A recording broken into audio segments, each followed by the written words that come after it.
Hello and welcome to Commerce 360, your all-round business program on CTV. On this episode of Commerce 360, we are bringing you top business news from around the world. I am Ijoma Ekwosi. Senate hands NNPCL boss 10-day ultimatum over 200 trillion naira unaccounted funds. New tax laws to take effect from January 2026. Tinubu signs 4 tax bills into law. New tax regime begins January 2026.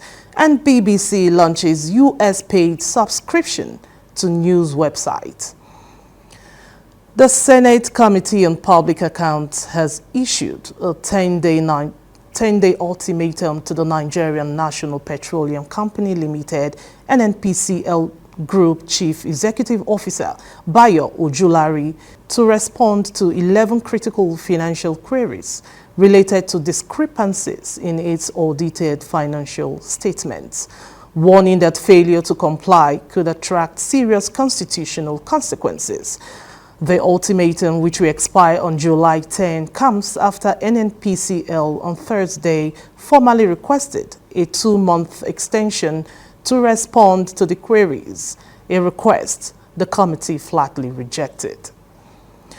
The chairman of the Federal Inland Revenue Service, FIRS, Zach Adedeji, has disclosed that the newly signed tax laws will take effect from January 1, 2026. According to him, this will give the government 6 months for both sensitization planning. Adedeji's announcement comes shortly after President Bola Tinubu assented to the 4 tax reform bills recently passed by the National Assembly. President Bola Tinubu has assented to the 4 tax reform bills recently passed by the National Assembly. The short ceremony, which took place at the Presidential Villa recently, was attended by the leadership of the National Assembly and some legislators, governors, ministers, and aides of the president. The 4 bills, the Nigerian Tax Bill, the Nigeria Tax Administration Bill, the Nigerian Revenue Service Establishment Bill, and the Joint Revenue Board Establishment Bill were passed by the National Assembly after extensive consultations with various interest groups and stakeholders. The BBC, Britain's public broadcaster that is struggling with strained finances, recently launched a paid subscription service to its website in the United States to help fund its journalism for $49.99 a year or $8.99 a month. Users will have unlimited access to the BBC's news articles, feature stories, and the BBC News television channel, a statement said. The offering will help fund the BBC's journalism and storytelling, it added. And next is our real estate segment with Tony Abba.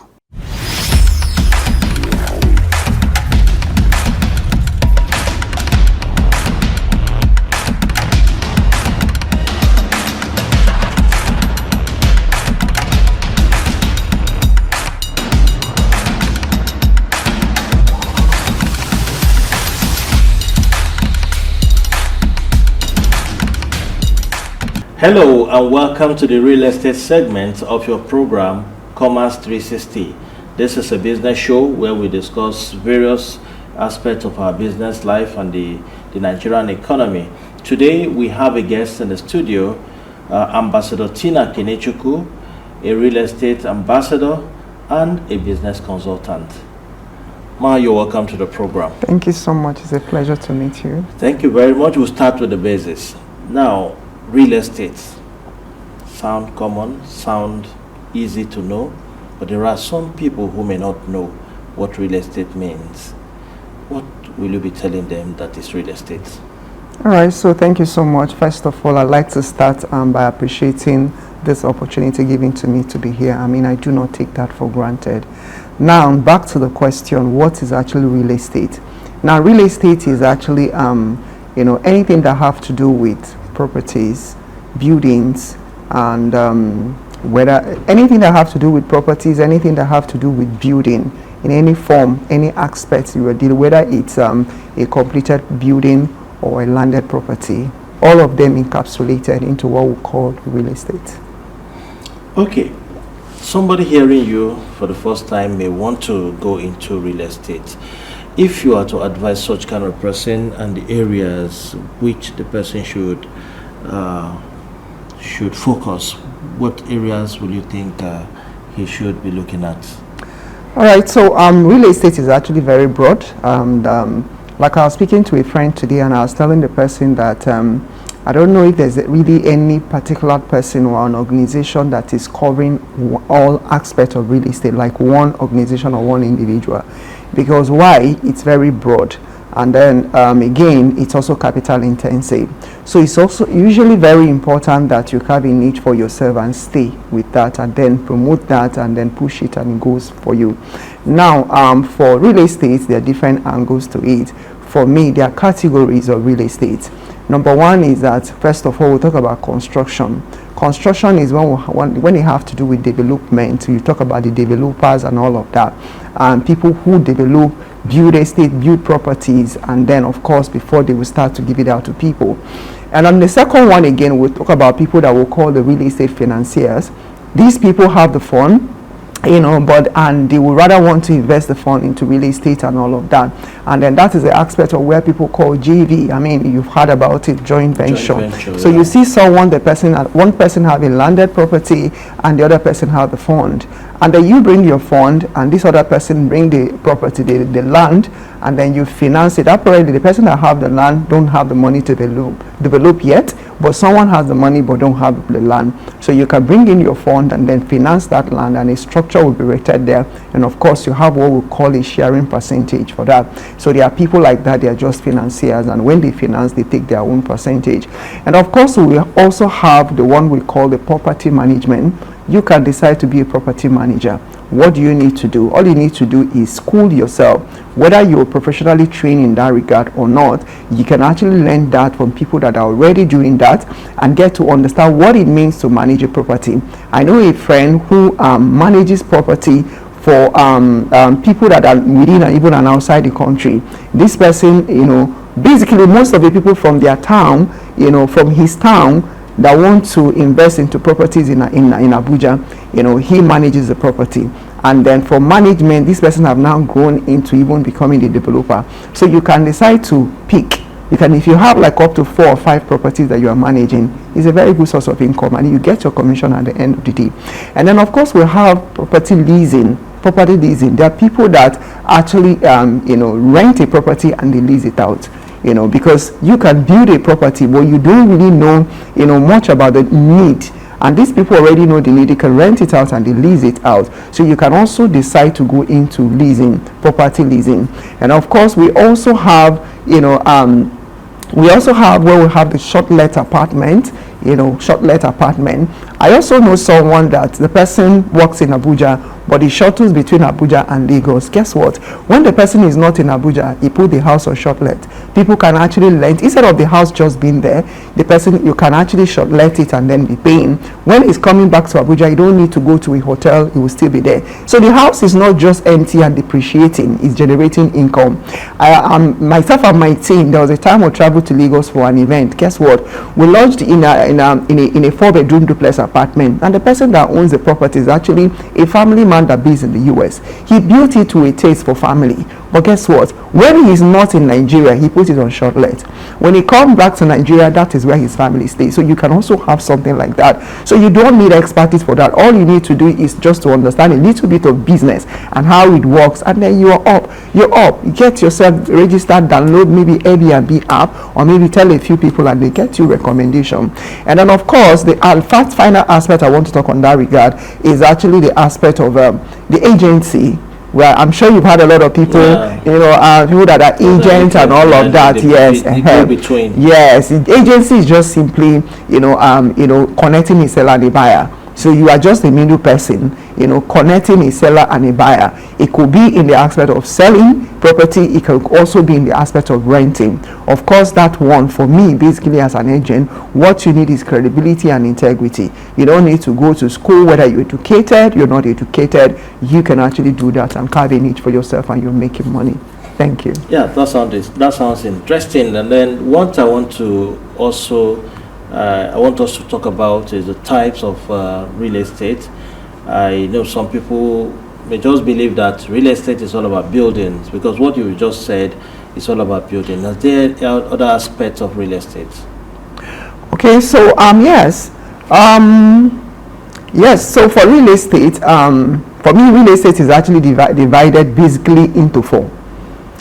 The first one is what we call the commercial aspect of the real estate. The commercial aspect of it, of course, is where you have buildings, properties, strictly for business. Like for instance, hotel.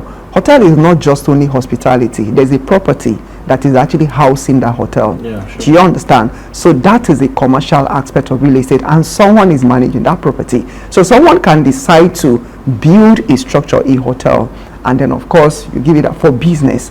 And then of course you also have just like we mentioned, the service apartment and all of that, you know, when it's a structure that is being used for business, it becomes commercial. The second aspect is residential. You know, when we talk about real estate, a lot of people think it's only where we go to sleep and then wake up, which is what everybody knows, the residential aspect of it, you know, where you can actually build houses where people can stay and all of that, people can live and all of that. And then we have the industrial part of real estate. We have the industrial part of real estate, which is actually you can decide to build a warehouse. I give an example. When you go to DD, we have the largest building material market there, right? And then a lot of people already have shops, but they are looking for warehouses. People can decide these areas that people are not, because everybody wants to talk about, you know, rent a house, rent an accommodation, or buy and sell. But these areas are very important. Some of them are stocked in the middle. They have these goods and all of that, but they don't even have a warehouse. You can decide to also go to the aspect of that industrial, you know, part of real estate and all of that. And of course, we have the land. The land is actually property not developed yet. So there are people that specifically, sometimes you go in the street of Abuja, you see some people hand over a leaflet to you, and they're talking about, selling, you know, land, selling land and all of that. Locations. Yes, various locations. So you can choose any of these aspects and then stay on it. You can decide to stay on the land. You can start to stay on residential, commercial, you know, and all of that. You know. Okay, now we look at real estate as a very big industry, multi-billion-dollar industry in some developed countries, and then in Nigeria, we are also having difficulties with our economy. Can you say that real estate in Nigeria is profitable at this time with our current economic situation? All right, so yes, I can actually say yes. Real estate is a very big business, especially in this city of Abuja where we are right now. I can actually say that real estate is the oil well of this town at the moment, yes. Now, in the past, people did not consider, maybe that's my perception actually, I don't know, but I thought that in the past, people didn't know that real estate can actually be, you know, as big as it is right now. A lot of people want to do, you know, oil, you know, those things driving Nigeria and all of that. People want to own an oil block and all of that. But recent, a lot of people beginning to realize that this thing is a big thing. Do you understand? And especially one thing that our government has actually done, kudos to the Nigerian government, is that you know, being able to manage all of these expatriation, or you know, taking out foreign currencies and all of that outside, people having to take money to save outside of the country. I think all of those things are well regulated right now, and then that way a lot of people now realize that instead of taking money out or putting it somewhere or buying foreign currency, why can't I invest into real estate? And if you watch what is happening, a lot of beautiful estate, a lot of things are beginning to spring up. And guess what? These are multi-million-dollar projects. And you know, one part of it again is also breeding massive development. So I can actually say that right now is very profitable. And for me personally, I will advise anybody that have money, invest in real estate. You can never go wrong, because it will keep appreciating and keep appreciating. You can never go wrong with real estate. Okay, now for the fact that we have housing deficits in Nigeria, how can the government leverage on this very important sector to create either employment or to help Nigerians solve the housing needs? All right, okay. So for that aspect, let me start with my own little experience. I'm actually also a mortgage consultant.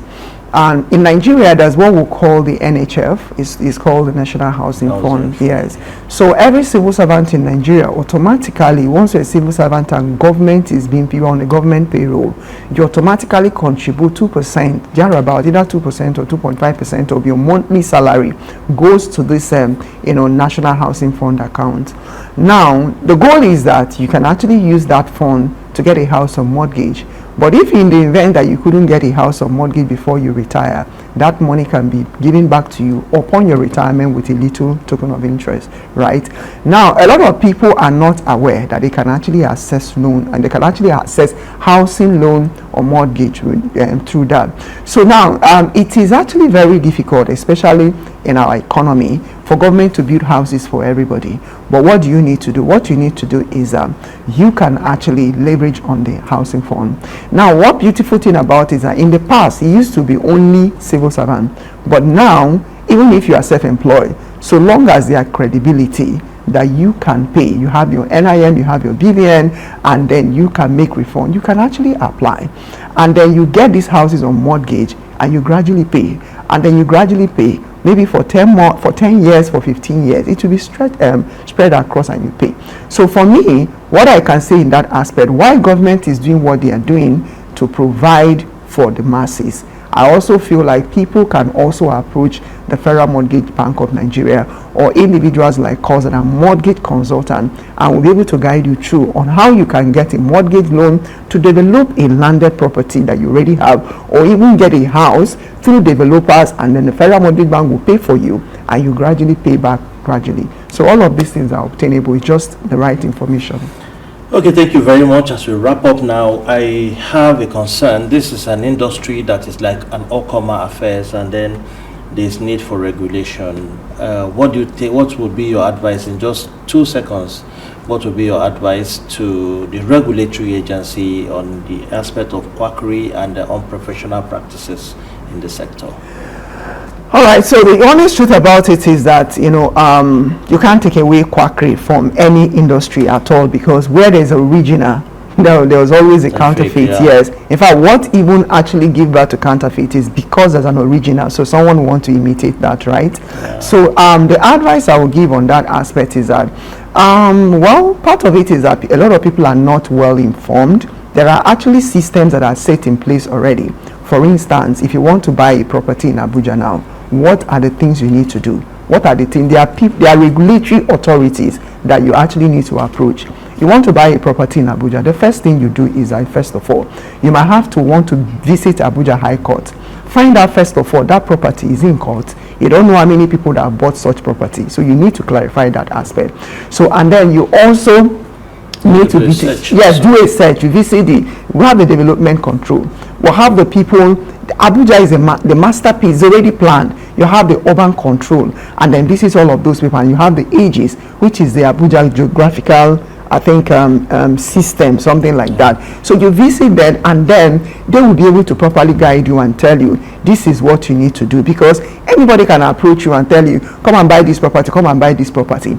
But it's also important for you to know that these organizations has been put in place for them to regulate all of these things, But sometimes a lot of people are in a haste. You just want to pay. I want to park in. I just want to have this property. Maybe they are just hurrying you and they are telling you need, so another person is on it, and then you forget to do all of this due diligence. There are organizations that are already been put in place to enable you to do your due diligence. But however, for the quackeries and all of that, all I can say right now, especially those people what I can say now is that since there is no system maybe to fish them out right now, it's just for people to be careful and then do your due diligence. Yeah, yes, as you said, people should be careful and then not lose money in this very difficult time in our national life, because money is not easy to come by.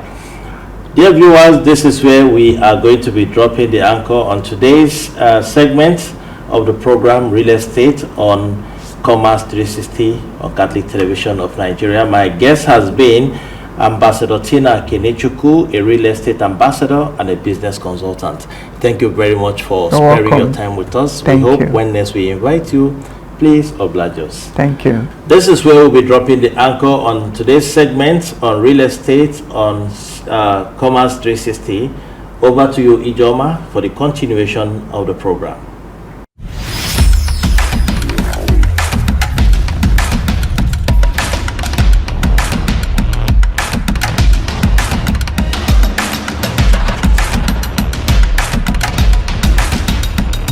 Real estate is certainly the oil well in Abuja.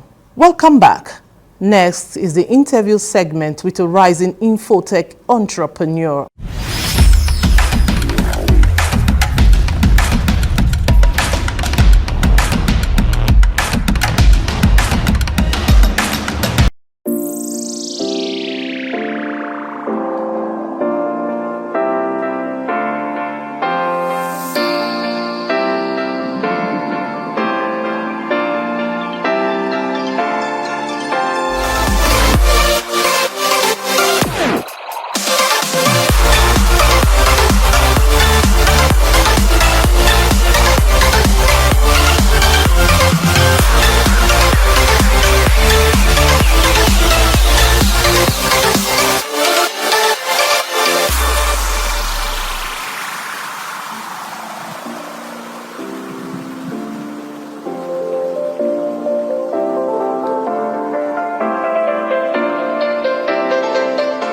Christech Computer started 2001. We registered with CAC from selling of hardwares and softwares and computer consumables. So, Christech Computers has, let's say, it has spanned more than 10 years, over a decade. Yeah, it is. We have passed more than 10 years, over a decade. Second, we have trained people since we started. People like SmartTech Computers, Fortech Computers, and Formats. These are the people we started with from 2003. Okay. And we are still training more. Even some are still under training. Okay. For a business like yours that has gone through these phases, it has not. We know is not easy to have come this far. What are the challenges? Can you point out the challenges you must have gone through in the course of this business? Yeah, we have a lot of challenges by governments. We need the support by our government, support in environment, support in innovate the IT business in Nigeria. Right, IT business have a lot to touch the youth. If government will come in for supplies, support and individual, because we need some security on the business, we need some encouragement on the environment, because this IT business, we are pleading government to give us a space that we call computer village, if it's that name. So let people in other neighbor states to come in and trade the IT business. The government has been talking of innovation, digital, talking of the AI and tech generally. How have you been able to key into government programs in order to develop or to increase the capacity of this the business so far? Yeah, we have been hearing that, but the challenge we are having is implementation.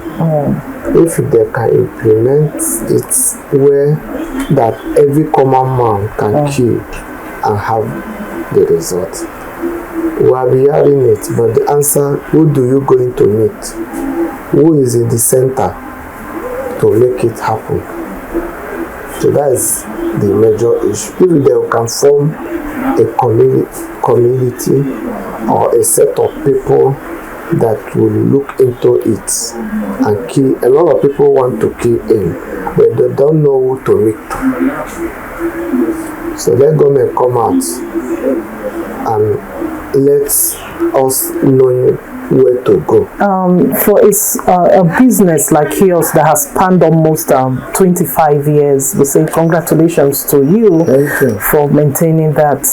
Can you kindly share with us some success tips? There are things you must have done differently, because other industries, one or two like yours, that might have started almost the same time you did, maybe they weren't able to meet up for the 5-10 years. The yours has spanned this far. What success story can you share with us? Well, the first success is God.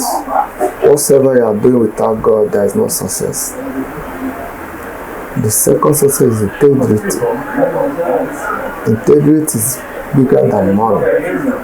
When you build integrity, people who can trust you, that is the success you have. Without these two key things, you'll find it difficult to succeed in any business you do. So there is a lot I can say, that these two is the key point. That's what makes us where we are today. Then your advice to people, other business prospective business owners that want to go into the same business like you, that are looking up to you, what can you tell? What advice do you have for them? I want to tell you that this issue of looking for fast money, there is no short way of making success. My advice is that they can use what they have to work for themselves.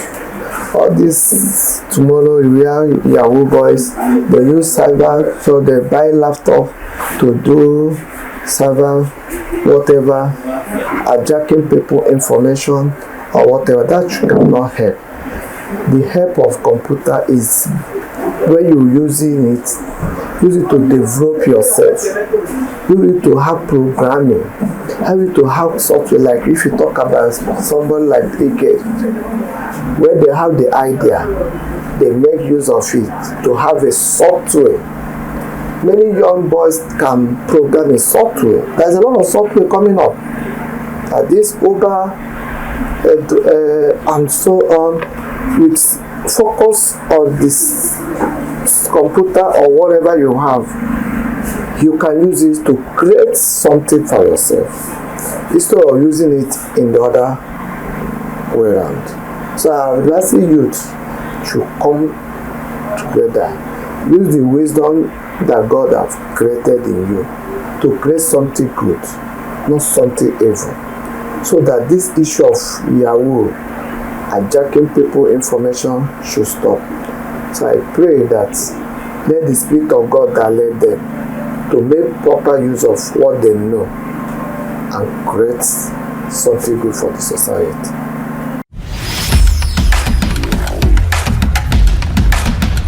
This is where we'll be drawing the curtain on this episode of Commerce 360 on Catholic Television of Nigeria. Until we come your way again, let's do business together. I am Ijeoma Ekwosi.